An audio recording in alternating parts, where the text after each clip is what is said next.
Right, so we've been having a noise on this. This is a Audi A6 C7 3 litre V6 Quattro. It's my missus' car, and we've been noticed that it's making like a grinding noise.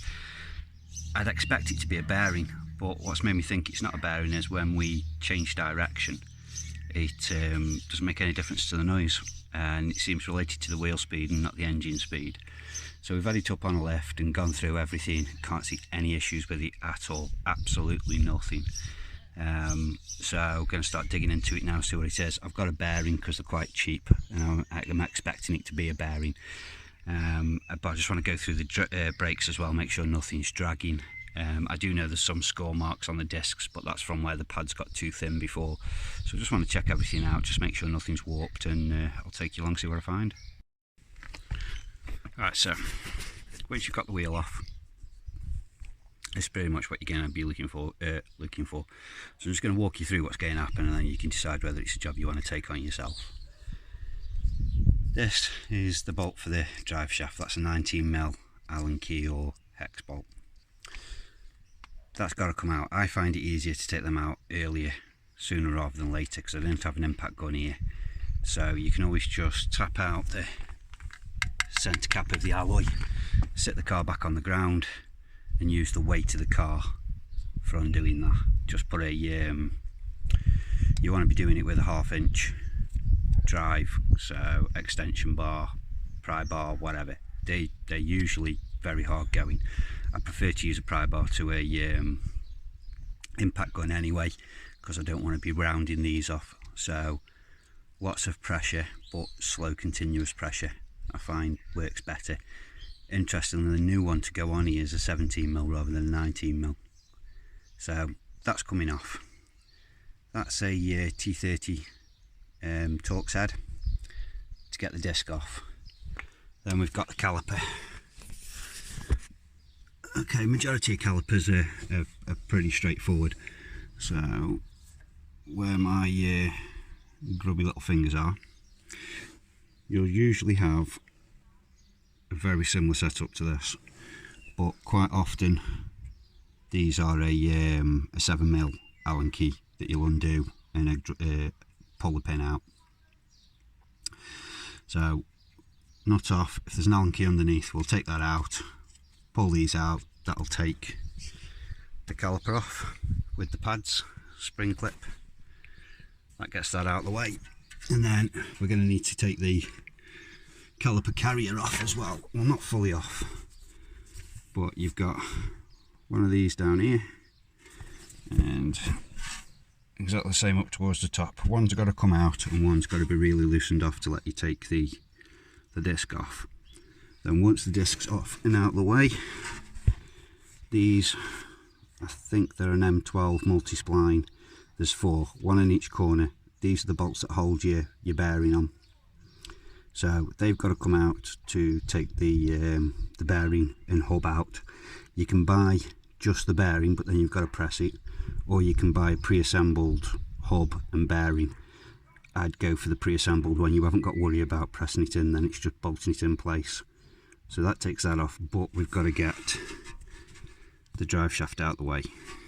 So in order to do that, we're going to have to loosen off the ball joints so that we can pull the suspension leg out of the way. Then that'll give us enough room then to push the drive shaft out and change the hub. So, you know, do it on the drive. You can do it on a jack and axle stand, which is what we've got here.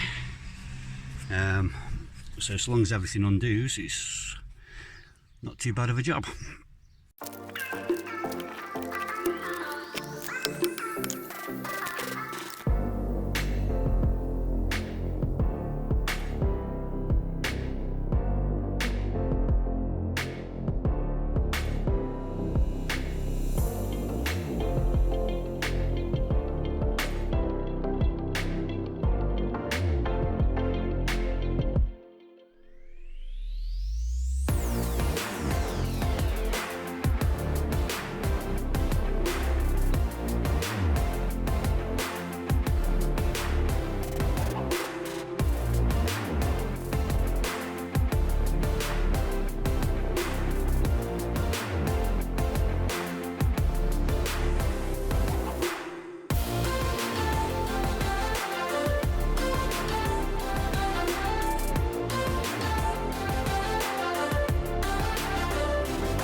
Right, so that's literally brake carrier off, and they are 21, are they?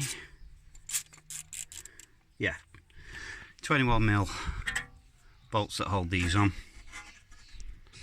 and it was 13mm nuts that hold the carrier to the caliper, which brings out these at the back of the caliper.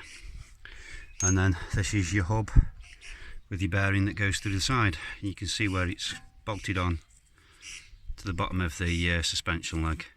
So the head of the nuts are in the back, you undo them, and then this comes off from the front, the new one goes on. So if you test that you can get to the back of these, you don't necessarily need to take the drive shaft off.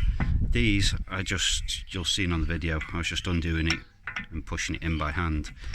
Don't be surprised if when you look inside it looks a bit oily. That's quite common. That's where the grease gets hot, basically turns into like an oil and just seeps through where the thread of the bolt goes through. Pretty common with them, doesn't mean there's a problem, so don't be surprised if you see that. So I'm going to clean this up now. I want to clean it up before I take the old one off, then I haven't got to worry about it contaminating the new one. I have noticed this dust shield is broken, and also the discs aren't horrendous and they look pretty flat, but they are starting to form a bit of a lip on them. So I'm just going to see if I can get hold of some new discs, pop some new discs on. The pads, there's plenty of meat left on the pads, so I'm not worried about them. I think they were brand new last year. Yeah, Brembo, I put them on last year. So she doesn't do any more than, I don't know, 6,000 miles a year. So we'll clean this up now and get this off. We might actually be able to get to the heads of them without having to take the drive shaft off. We'll have to see how we go. Just got to be really, really careful, because they do have a habit of rounding off really easy. Right, I've taken the dust shield off because it was rotten, falling off anyway. Been trying to take this ball joint out, and it's become pretty clear it isn't going to move. And given the time of day, I can't get hold of parts, so I don't want to break something. But I found I can almost get the drive shaft out. It's pretty close, but it does give me room to actually get the socket on, and from what I can see I can get on all four of them. So it's not ideal, but this will move out of the way to just give me enough clearance just to get them out. And to be honest with you, all you need to do is just get enough movement to break this away. And if you can't get them any further, you can always just grind them through, because you've got new bolts with the new bearing anyway. So we just need to get it off now.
Right, well, I'm pretty certain now it was the bearing.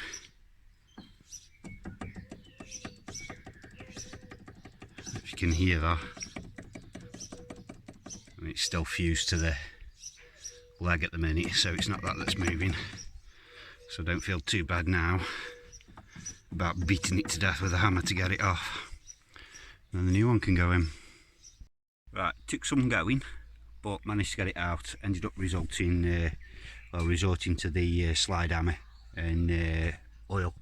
You can see all where they dry out inside.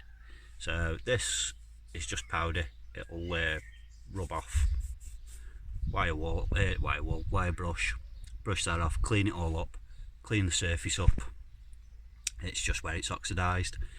Bolt it back in and away we go. We're going to order 2 of these shields and new brake discs, but the process for putting them on is exactly the same as what you've just seen for getting this far. So just bolt it back up now and take it for a drive, and hopefully that's fixed it. Alright, to get these set on, you don't need to go crazy with the cleaning. Just give them all a good clean up. Just go around it with a flat edge, wire brush, something like that. I'll clean up the splines on the drive shaft. But then it will just push in. Shouldn't need to smack them in at all. Bolt it up and away you go. And then once that's all bolted up, drive shaft through, bolted up, brakes back on, job's finished.